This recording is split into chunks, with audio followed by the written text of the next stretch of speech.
To improve soil quality. তাহলে কোনটা top of the কাট ট্রিসের কোনটা ইমপ্রুভ করতে পারে সয়েল কোয়ালিটি একটু দেখি।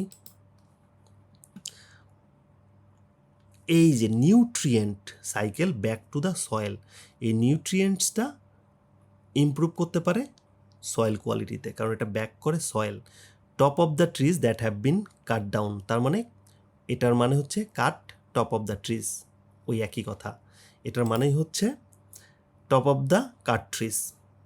এটাকে আর একটু ডিটেলসে বলছে top of the trees that have been cut down, অর্থাৎ top of the cut trees should be left on the side, পাশেই ফেলে রাখা উচিত, যেন তাদের নিউট্রিয়েন্ট, তাদের পুষ্টিটা ব্যাক করে মাটির পাশে, গাছের পাশেই যে গাছের মাথা কেটে ফেলা হলো, ওই মাথা কেটে ওই মাথাগুলো টপস অফ কাট ট্রিজটা ওই গাছের পাশে ফেলে রাখলো। ফলে হবে কি, বৃষ্টি বাদলে ওই গাছের পাতা মরে যাবে, গাছের ডালপালা শুকিয়ে যাবে, এবং ওই গাছের যে পুষ্টিটা আছে ওইটা আলটিমেটলি মাটিতে চলে যাবে। হ্যাঁ, নিউট্রিয়েন্টসটা মাটিতে চলে গিয়ে আলটিমেটলি গাছেরই হেল্প করবে, গাছেরই হেলথ বাড়াবে।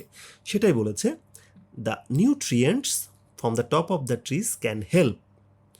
The nutrients from the top of the cut trees can help improve soil quality. এই নিউট্রিয়েন্টসটা সাহায্য করতে পারে, কি সাহায্য করতে পারে? উন্নত করে মাটির কোয়ালিটি। ঠিক আছে, তাহলে এখানে নিউট্রিয়েন্টস হবে। এরপরে আসেন, এরপরেরটা আরও চমৎকার, আরও interesting. Some damage tree should be left.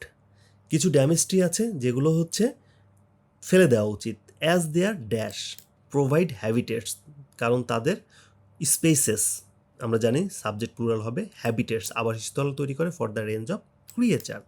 একটু দেখি প্যাসেজে গিয়ে,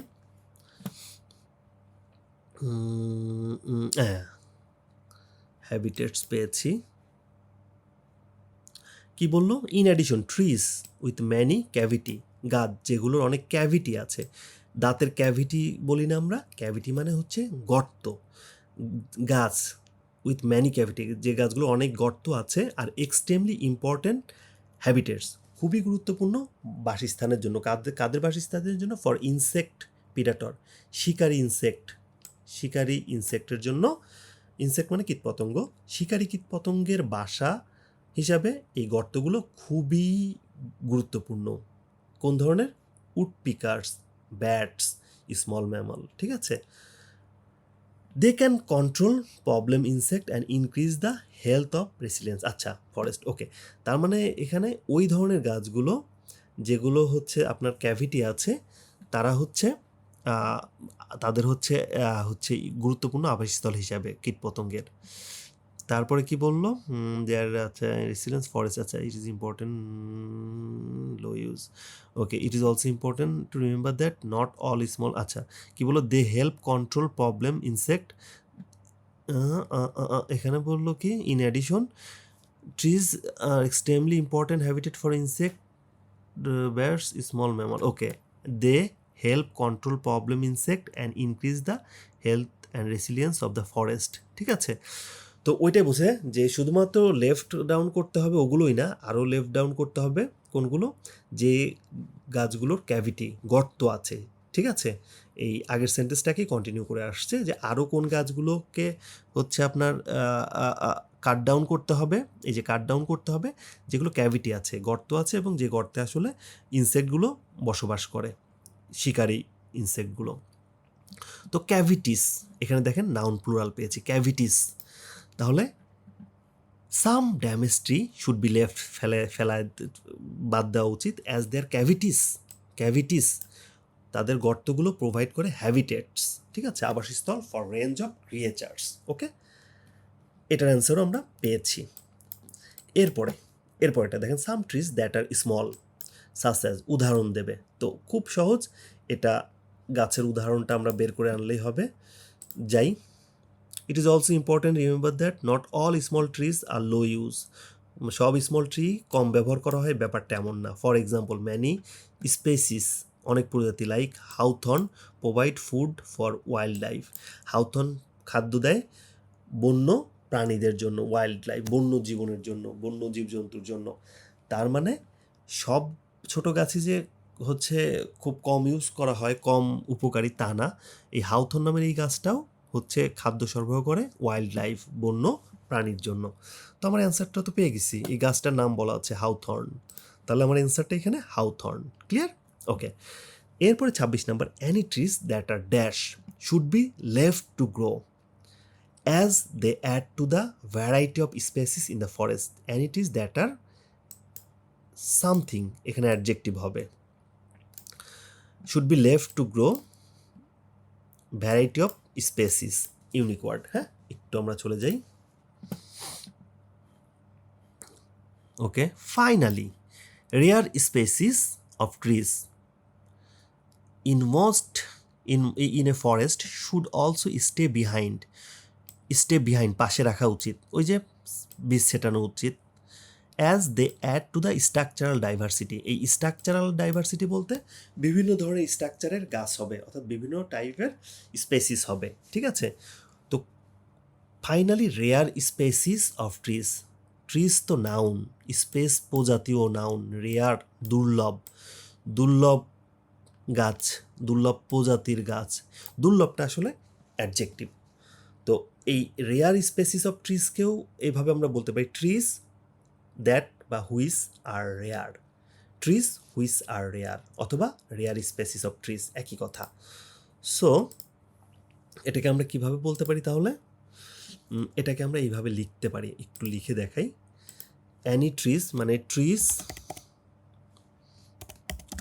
দ্যাট আর রেয়ার, অথবা আমরা এটাকে বলতে পারি রেয়ার ট্রিজ, একই কথা, trees that are rare, rare trees. So এখানে ওইটাই বলছে, প্যাসেজে আছে rare trees, rare rare species, প্যাসেজে আছে rare SPACIE species of trees,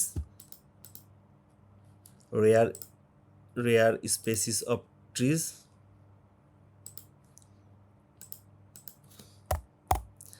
rare species of trees, আর অ্যানি ট্রিজ বা ট্রিজ দ্যাট আর রেয়ার, একই কথা। এখানে any trees that are rare, so adjective আমার দরকার আর এর পরে, সো আমি অ্যাডজেক্টিভ পেয়ে গিয়েছি রেয়ার, রেয়ার, রেয়ার। সো আমার অ্যান্সারটা কিন্তু আমি পেয়ে গিয়েছি। তো মূলত আমরা এইভাবে যদি অ্যানালাইসিস করি, এইভাবে যদি আমরা ক্রিটিক্যালি চিন্তা করি, আমাদের কাছে কোনো কিছুই আসলে কঠিন না, পৃথিবীর সব ধরনের ফিলিং দ্য গ্যাপই সহজ। ওকে, এরপরেও আমার বিশ্বাস যে আপনাদের অনেকেই দু একটা বিষয়ে হয়তো একটু এখনও কনফিউশন আপনাদের থেকেই যাচ্ছে। তো তাদের জন্য আরেকটু ক্লিয়ারলি আমি অ্যানালাইসিস করেছি, আমি সেটা দেখাচ্ছি, আশা করছি কাজে লাগবে।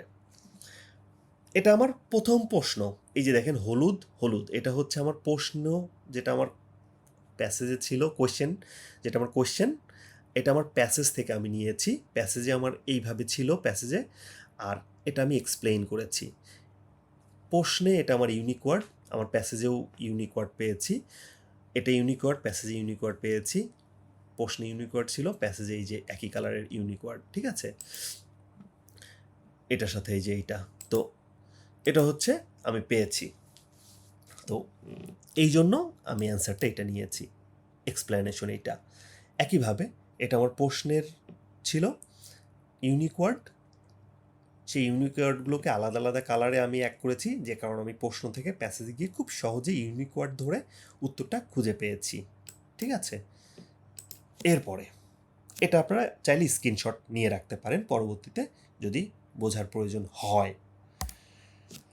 এরপরে সেম কেস, এখানে যেটা যে এরকম ব্যাপারটা ছিল, এরকম আমার ইউনিক ওয়ার্ড ছিল, এইভাবে আমি নিয়েছি। তো এইভাবে আমরা আসলে সবগুলোকেই এক্সপ্লেন করতে পারবো আরও যেদিন সময় পাবো। আপনারা যদি আগ্রহ প্রকাশ করেন এই বিষয়ে, তাহলে আমি এগুলোও আসলে আলাদা আলাদাভাবে এক্সপ্লেইন করব। সো হোপফুলি ততক্ষণ পর্যন্ত আপনারা ভালো থাকেন। আশা করছি আজকের এই বৃহৎ ক্লাসটা খুবই ইন্টারঅ্যাক্টিভ হয়েছে এবং আপনারা এখান থেকে অনেক কিছু শিখতে পারবেন। আমার বিশ্বাস আপনার ক্যামব্রিজের বইগুলোতে আমি যেগুলো এক্সপ্লেইন করেছি এইগুলো জানা থাকলে ফিল ইন দ্য গ্যাপের আসলে 80% কমপ্লিট করা সম্ভব। এরপরেও ডেফিনেটলি অনেক প্রবলেম থাকবে, অনেক প্রবলেম আছে, অনেক কিছু বুঝতে পারবেন না, অনেক কিছু বুঝতে গেলে সমস্যা হবে। তাদের জন্য আমি আছি। এই ধরনের যারা আরও ইন্টেন্সিভ কেয়ার চান তারা ডেফিনেটলি আমার প্রাইভেট ব্যাচে জয়েন করতে পারেন। হোপফুলি আপনারা নিরাশ হবেন না, খুবই এনজয়েবল হয়, আমরা এনজয় করব এবং আমরা শিখব। ঠিক আছে, তো মূলত আজকে ছিল এই পর্যন্তই। হোপফুলি নেক্সট কোনো ক্লাসে আমরা আরও ইন ডিটেলসে শেখার চেষ্টা করব। ততক্ষণ পর্যন্ত খোদা হাফেজ, সবাই ভালো থাকবেন। আল্লাহ হাফেজ।